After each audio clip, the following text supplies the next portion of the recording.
Zəbur. 28-ci məzmur. Davudun məzmuru. Ya Rəbb, səni səsləyirəm. Ey qayam, qulağını tıxama. Əgər cavab verməsən, qəbrə düşənlərə bənziyərəm. Səni yardıma çağırarkən, məbədinin ən müqəddəs yerinə tərəf əllərimi qaldırarkən, yalvarış səsimi eşit. Pislərlə, şər iş görənlərlə birgə məni dartıb aparma.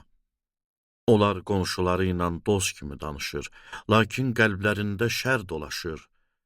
Əməllərinə, pis işlərinə görə onların əvəzini ver.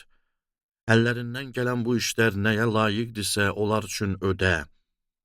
Rəbbin əməllərinə əhəmiyyət vermədiklərinə görə, onun əllərinin əməllərinə fikir vermədiklərinə görə, Rəbb onları yerə vuracaq, bir daha qaldırmayacaq. Alqış olsun Rəbbə. Yalvarış səsimi eşitdi. Rəbb qalam, sipərimdir. Qəlbim ona güvənəndə köməyimə çatır. Sevincdən qəlbim cuşa gəlir, ilahilərimlə ona şükür eləyirəm. Rəbb öz xalqının gücüdür. Məhz elədiyi insanın nicat qalasıdır. Öz xalqını qutar, seçdiklərinə xeyir dua ver, öz sürünü otar, xalqının əbədilik qayğısına qal.